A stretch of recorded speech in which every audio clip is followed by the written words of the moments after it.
Assalamualaikum guys, kali ini saya akan membawakan cerita horor YG ada di negara lain ya. Berdasarkan kisah nyata. Cerita horor. Tak hanya di Indonesia, faktana di negara lain pun memiliki cerita horor yang berhubungan dengan tempat dan merupakan kisah nyata. Langsung saja, berikut saya rangkum 8 cerita horor yang ada di Amerika Serikat, seperti dilansir dari Country Living. Jika kalian suka sama ceritanya silahkan subscribe, like dan share ya guys, makasih. Tungku Sloss Birmingham, Alabama. Birmingham, Al, didirikan pada tahun 1871. 5 tahun setelah Perang Saudara, dan bersamaan dengan itu, dibutuhkan bertonton pig iron untuk memperbaiki infrastruktur Amerika yang runtuh. Untuk memenuhi permintaan tersebut, Kolonel James Whitehurst Sloss memulai pembangunan Tungku Sloss.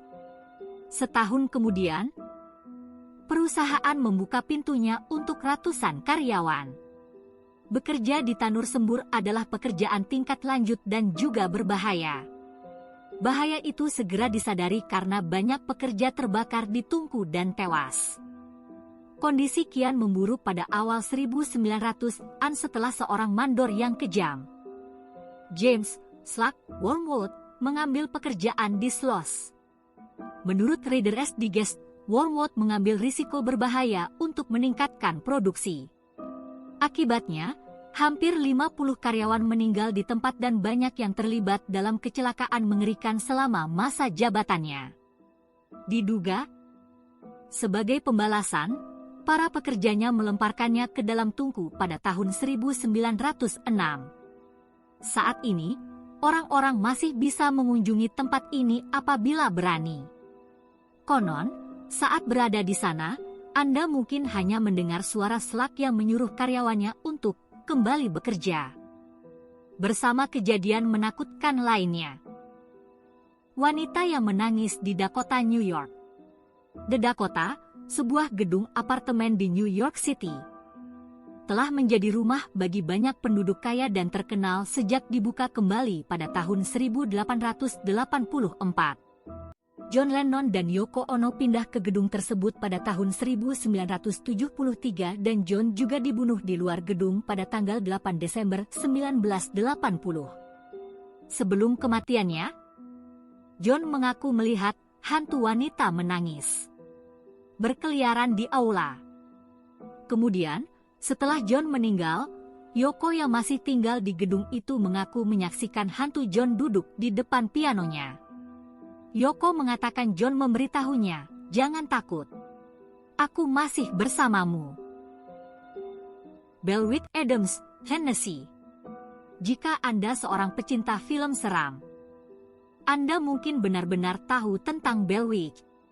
Sosok yang diangkat dalam film An American Haunting dan The Blair Witch Project tersebut memang didasarkan pada cerita nyata. Jauh di awal 1800-an, seorang pria bernama John Bell memindahkan keluarganya ke sebuah daerah di Tennessee bernama Red River, yang sekarang dikenal sebagai Adams, Tennessee. Setelah mereka menetap di rumah baru, beberapa hal aneh mulai terjadi. Keluarga Bell mulai mendengar beberapa suara aneh, termasuk anjing menggonggong, rantai berderak, tikus mengunyah, dan seorang wanita berbisik. Segera, wanita itu dikenal sebagai Bellwitch, dan banyak orang percaya bahwa dia adalah hantu mantan tetangga keluarga Bell yang berselisih soal tanah. Dan dia telah bersumpah untuk membalas dendam pada keluarga Bell sebelum dia meninggal. Belakangan, Bell meninggal karena keracunan dan dikabarkan itu adalah pekerjaan Bellwitch. Hotel Christian, Arkansas. Hotel tersebut berada di bawah kepemilikan penipuan medis yang diketahui bernama Norman Baker pada tahun 1937, yang menganggap dirinya seorang dokter. Dia mengubah hotel menjadi rumah sakit kanker Baker, mengklaim memiliki obat untuk penyakitnya. Pasien yang meninggal di bawah perawatannya dimakamkan tepat di ruang bawah tanah hotel, yang berfungsi sebagai kamar mayat darurat. Dia ditangkap pada tahun 1940, tetapi arwah pasiennya dikatakan masih ada. Karena hotel masih buka, Para tamu sering mengatakan bahwa mereka melihat penampakan dan mendengar suara-suara selama mereka menginap. Pemburu hantu SYF bahkan memiliki rekaman yang menunjukkan sesuatu bergerak di ruang bawah tanah. Huggin, Molly Abbeville, Alabama. Seperti yang dikatakan legenda, dimulai pada awal 1900-an. Sosok besar berpakaian serba hitam mulai berkeliaran di jalan-jalan di malam hari mencari korban yang tidak polos. Begitu dia terpaku pada seseorang, dia memeluk orang itu dan berteriak keras ke telinga mereka. Banyak orang telah menceritakan kisah dikejar oleh apa yang mereka yakini sebagai Huggin, Molly. Orang tua setempat bahkan telah memanfaatkan cerita tersebut untuk menjaga anak-anak mereka tetap pada jalurnya. Kota ini merangkul sipir malamnya. Dengan bangga menyebut dirinya Rumah Huggin, Molly. Bahkan ada restoran ramah keluarga yang dinamai demikian. Hantu Rumah Surenci, Georgia.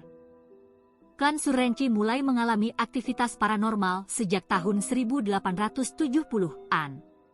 Anggota keluarga melaporkan menyaksikan benda-benda melayang melintasi ruangan, mendengar tawa dan tangisan, dan melihat mata merah menatap ke dalam rumah. Makanan terlempar dari piring dan peralatan mereka dipelintir menjadi bentuk yang tidak dapat digunakan. Penduduk kota berspekulasi bahwa kejadian ini adalah teriakan minta tolong dari roh yang mengira keluarga akan bisa menyelamatkan mereka. Pada hari keluarga memutuskan untuk akhirnya meninggalkan rumah, besi api diduga melayang dan mulai memukul salah satu anak laki-laki di bagian kepala. Tidak ada yang pernah cukup berani untuk tinggal di rumah itu lagi dan gedung itu terbakar pada tahun 1925. Jembatan Hantu Bellamy Mariana, Florida. Untuk merasakan cinta sejati yang menghantui. Jelajahi jembatan seram di Mariana, Florida, yang memiliki beberapa legenda hantu di sekitar strukturnya. Pada tahun 1830-an, Elizabeth Jane Trump Bellamy menikah dengan politikus lokal Dr. Samuel C. Bellamy. Pada malam pernikahan mereka, gaunnya secara tidak sengaja terbakar, yang menutupi pengantin muda dengan luka bakar yang mengerikan. Dia awalnya selamat, tetapi akhirnya meninggal. Elizabeth dimakamkan di sepanjang tepi sungai Cipolla, dan konon cintanya pada suaminya begitu kuat, dia tidak bisa beristirahat. Pengantin baru yang meninggal, berpakaian putih, diduga terlihat berkeliaran di tepi jembatan dari sudut pandang jembatan yang dibangun setelah dia meninggal. Dikatakan bahwa dia muncul sedang terbakar dan berjalan melalui rawa-rawa atau menyelam langsung ke sungai, seolah-olah untuk memadamkan api. Atau dengan muram berjalan di sepanjang sisi sungai. Pulau Hantu Rusa Biloxi, Mississippi. Kembali pada 20 Mei 1922, Anthony Ragusin, alias Tuan Tony, menyampaikan kisah ini dalam sebuah kolom di Sun Herald. Dia menulis bahwa pada awal 1800-an, 2 nelayan bermalam di Pulau Rusa di lepas pantai Biloxi. Mereka mendengar suara-suara yang mereka abaikan sampai menjadi tidak mungkin untuk melakukannya. Ketika mereka pergi untuk melihat apa yang menyebabkan keributan, mereka mengklaim bahwa mereka menemukan kerangka tanpa kepala yang mengejar pasangan itu. Mereka segera menuju ke perahu mereka dan segera pergi dari pulau. Dikatakan bahwa kerangka tulang itu milik seorang bajak laut yang kepalanya dipenggal oleh kaptennya, dan tubuhnya ditinggalkan sebagai penjaga yang mengerikan untuk menjaga harta karun yang terkubur. Nah, itulah beberapa cerita horor dari Amerika Serikat. Oke guys, sekian dulu ya. Nanti saya bawakan cerita horor menarik lainnya. Jika kalian mempunyai cerita horor pribadi dan mau saya bawakan di sini, silahkan hubungi nomor yang ada di deskripsi ya guys. Makasih.